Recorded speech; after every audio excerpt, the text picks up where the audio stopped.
media. So now I'm actually in favor of C1 and on with C30 because I think it's a gross misuse of the office to drum up a cult of personality to try to gum up democracy. And yeah, he isn't doing his job. He's on social media. And we hear from his own supporters today that they don't even feel safe. Did you hear that? His own supporters don't feel safe. But go to the Keith Blank meet and greet. Keith Blank meet and greet soon, everybody. Enjoy. Thank you. Jeff Winter, followed by Jennifer Kameyer, and after that is Angelique. Mr. Winter, as soon as we get the clock reset, there you go. Start whenever you're ready. Oh, yes, thank you. Jeff Winter. One minute, please. Would you stop? District 5. Yes, District 5. I'd like to comment on C1, the appointed sheriff. As a civil society, we need law enforcement because we live in a world of good and evil. Most of us are moral, hardworking people, but there are some of us who don't value property belonging to others and would take from us what doesn't belong to them the moment they have the opportunity. If we did not have law enforcement and our rights were violated, we would have to take matters into our own hands if we wanted to protect what is ours, and the world as we know it would be utter chaos. Thankfully, we are a civil society, and we do have law enforcement that we can call when our rights have been violated. But what happens when our local police department isn't there when we need them? Washington State Constitution, Article 1, Section 1 makes it clear that governments are established to protect and maintain individual rights. So when our local police departments have lost their way, and protecting and maintaining individual rights is no longer their priority, we are left to feel helpless. As I say this, I can't help but to think of Ken Paulson and his testimony.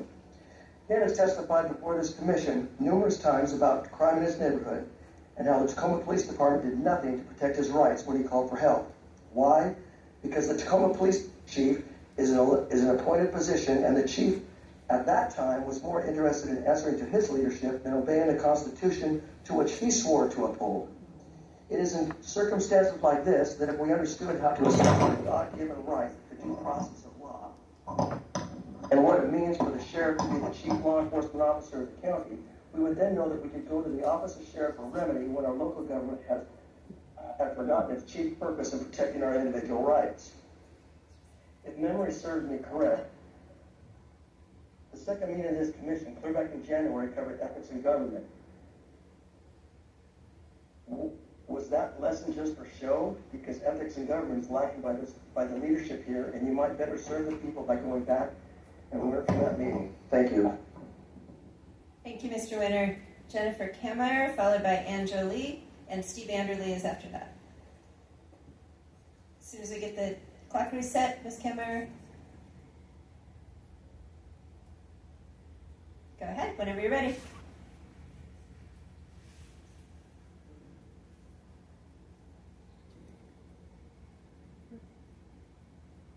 Ms. Kameyer?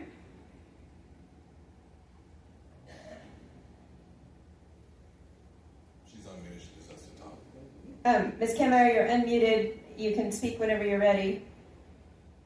If you'd still like to speak. I think we'll come back to Ms. Kameyer, which would take us to Ms. Jolie.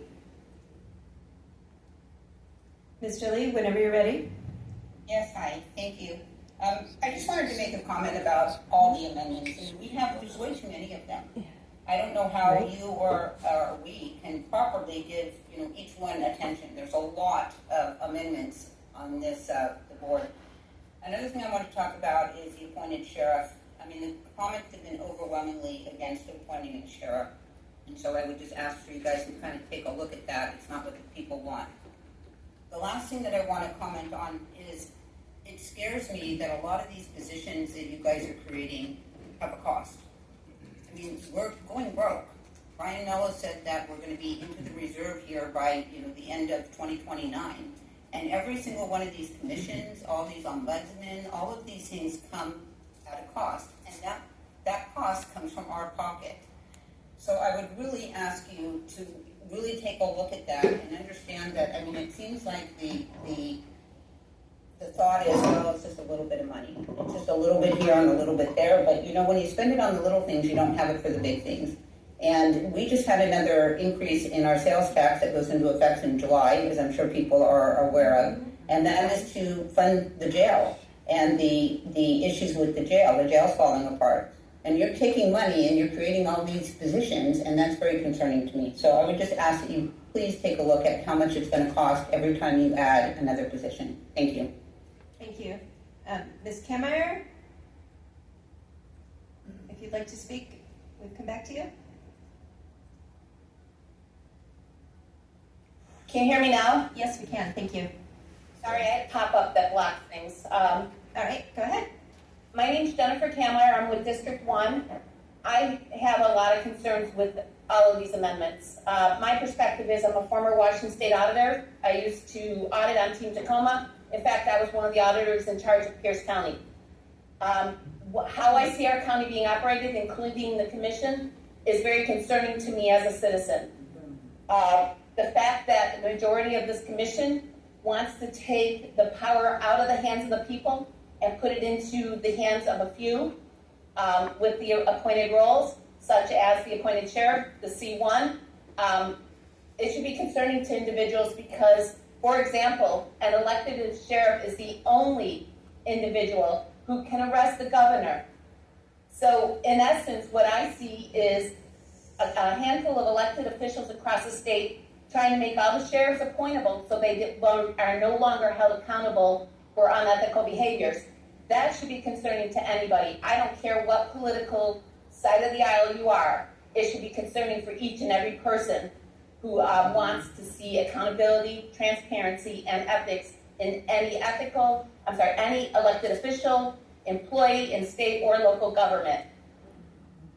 Individuals want others to be held accountable. Well, each individual should also hold themselves accountable. I've been a hardworking, tax-paying citizen for 27 years, and because of what I see being lack of accountability, a spending problem versus a revenue problem, I, after 27 years, am looking to possibly have to relocate out of the state of Washington. I'm a hardworking individual. I am not afraid of hard work. I can't afford to live here anymore.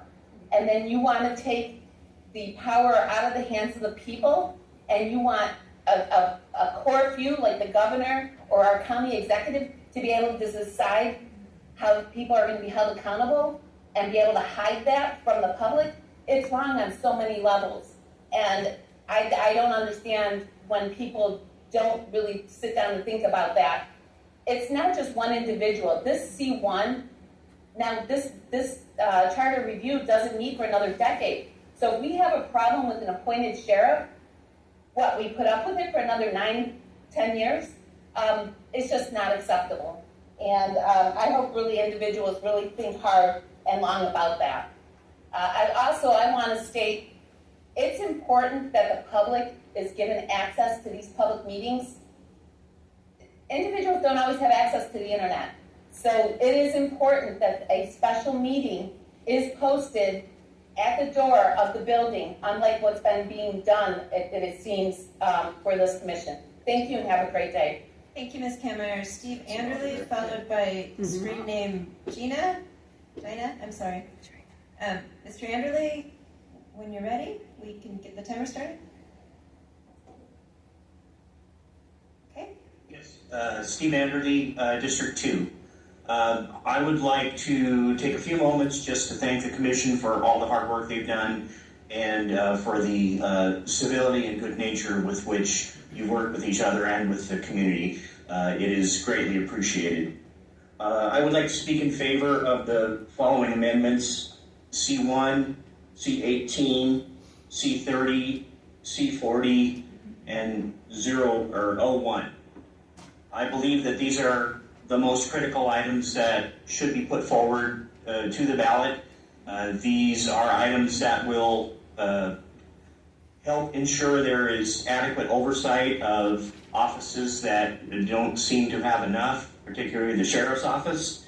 I don't believe we can wait 10 years to put effective oversight over an official who says he will only enforce laws selectively as he sees fit. This is unacceptable, and 10 years is too long to wait to put oversight over this individual. Again, thank you, commissioners. We all really appreciate your work, and good luck to you. Thank you, Mr. Anderly. Again, screen name Gina, followed by Ben Summerhour, and then David Bryant. That name. I see that name has dropped off, assuming they don't wish to speak. That puts us at Ben Summerhour, followed by David Bryant, and then Zephyra.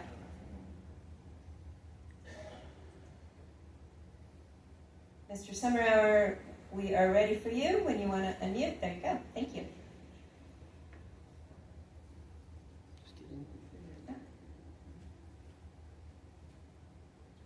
Your mic is muted. Again, it looks like.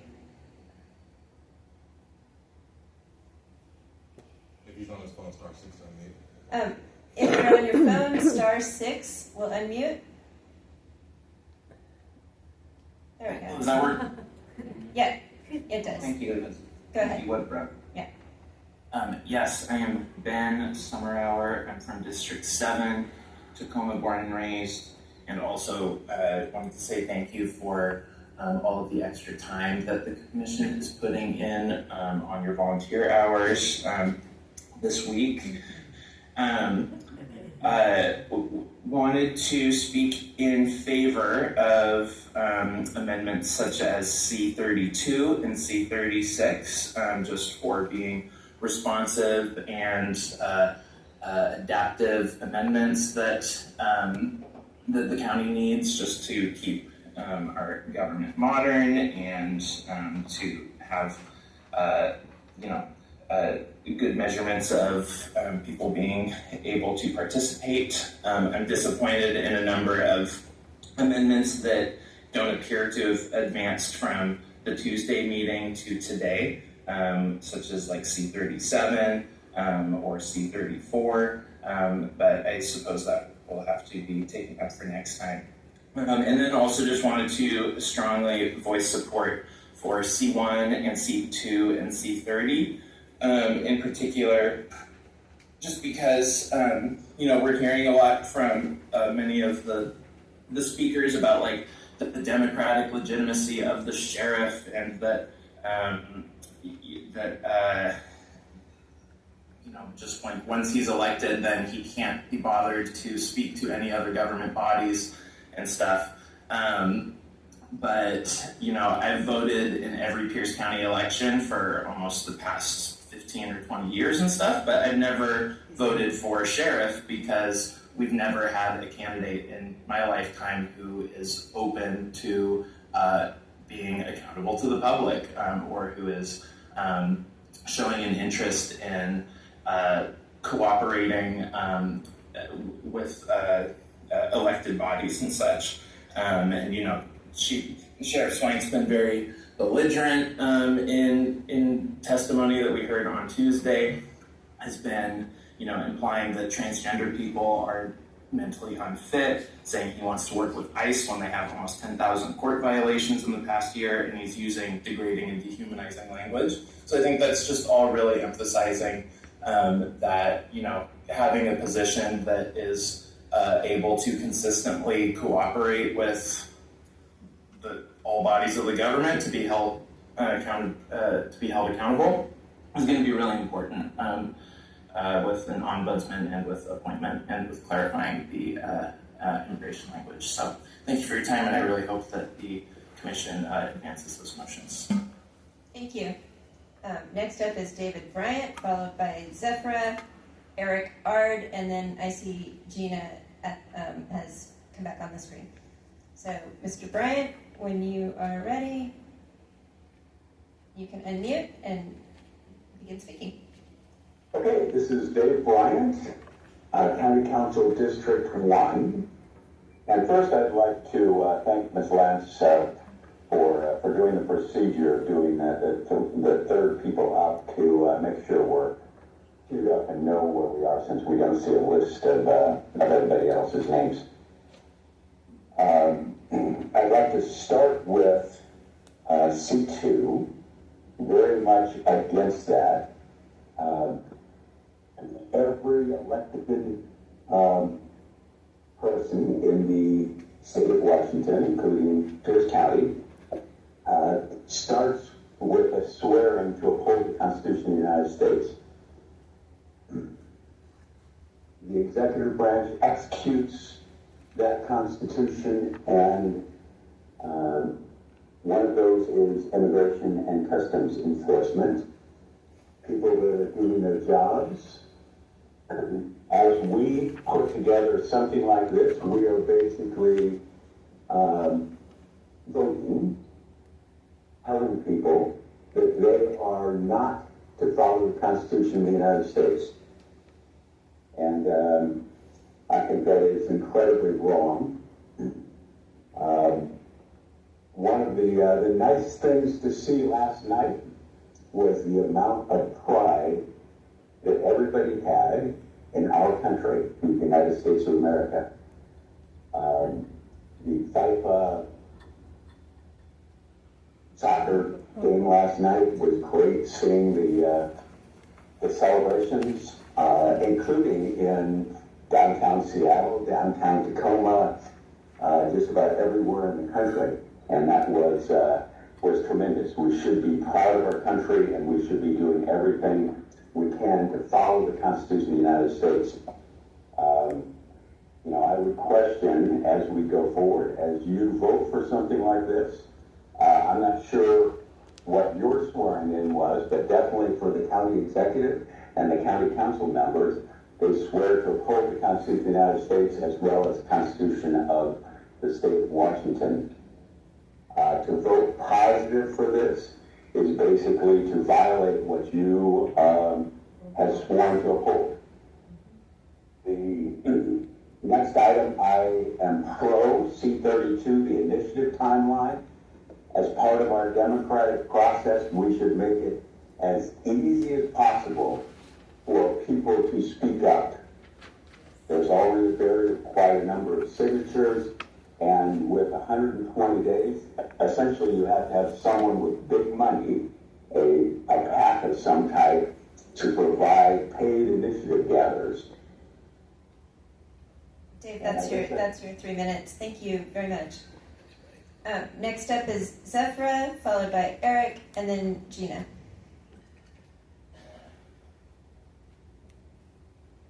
Go ahead. Good morning, everyone. Can you hear me? Yes, we can hear you. All right. Hello, everyone. This is Zephyra in District 4.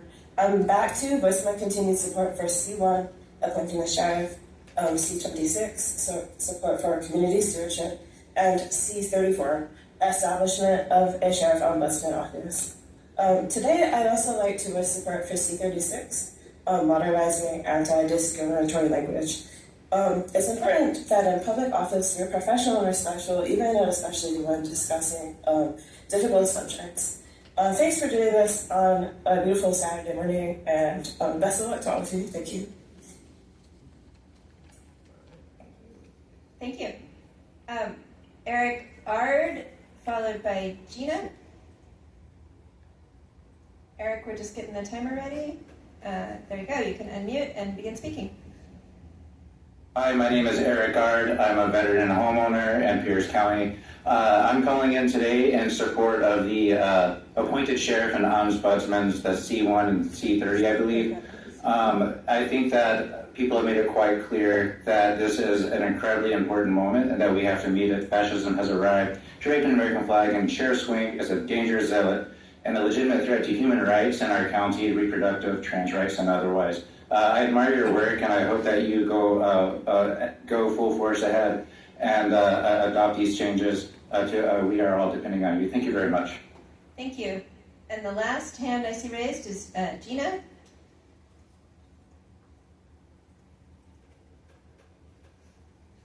We're just getting the timer organized. Okay, there you go. You can unmute and begin speaking whenever you're ready. And then one more hand went up as well. Oh, and one more hand went up. Christy Gledhill, thank you. Gina, your mute is still on. If you're on your phone, you can press *6, and that should unmute it.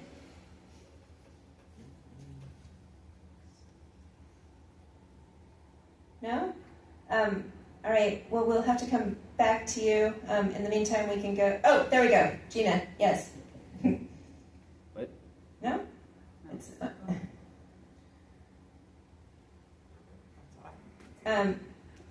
Can you speak, Gina? They're still muted. Still muted. So we're going to come back to Gina, and in the meantime, we'll go to Ms. Glenhill. Hi, good morning, commissioners. Thank you for having this extra meeting on a sunny Saturday. I appreciate the work all of you are doing here.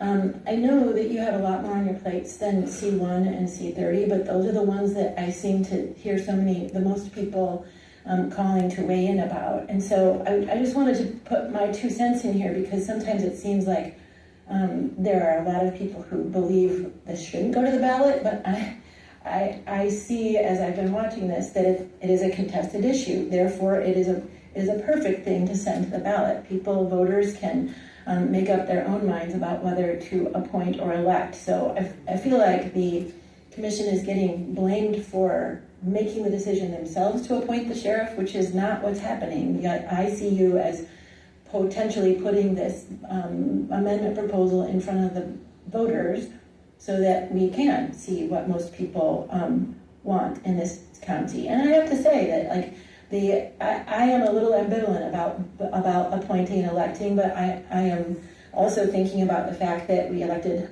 this sheriff and he is choosing not to represent all of the voters in his jurisdiction and choosing to also make many of them feel unsafe. And so, I know this initiative or this amendment proposal is not about this sheriff in particular, but he's a case study in why the consideration of appointing or electing is needed. The other one, C30, about the ombuds position, I've testified about this before, but I just wanted to put this out there as an appeal to those who are against it just on principle, I guess, or because they feel like it may endanger their current sheriff, which it probably it may. I don't know. I mean, there are many things that are stacking up against the sheriff, many complaints that are stacking up against this particular sheriff with an outside body, the Criminal Justice Training Commission.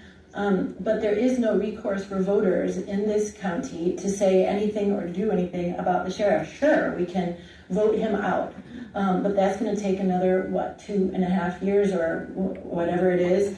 And meanwhile, we are stuck with him. And there is no way to really lodge a complaint or do any kind of an investigation into his behavior. So, again, not about our current sheriff, but if you could potentially think further into the future, by you I mean voters, and think about a future sheriff who may not have who may be egregious in his behavior, you want to file complaints. With this C30, you would have a way to do that. So thanks again. That's my time. Thank you. And I see once again that Gina has raised their hand. I hope we can get to them. So your mute is still showing. If you're on your phone, you can unmute by pressing *6. I'm sorry, I've been told that a number of times. *6. Or if you're on a computer, you need to find the mic button and unmute it.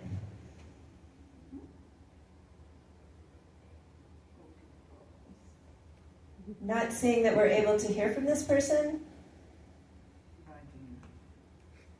All right, I'm sorry about that. But with that, I see no further.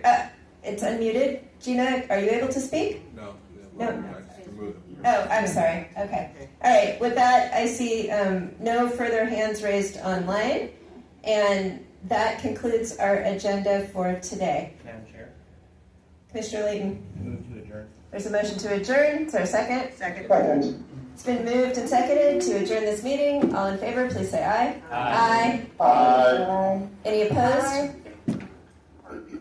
Abstentions? Hearing no opposition or abstention, the motion carries. We are adjourned. Thank you.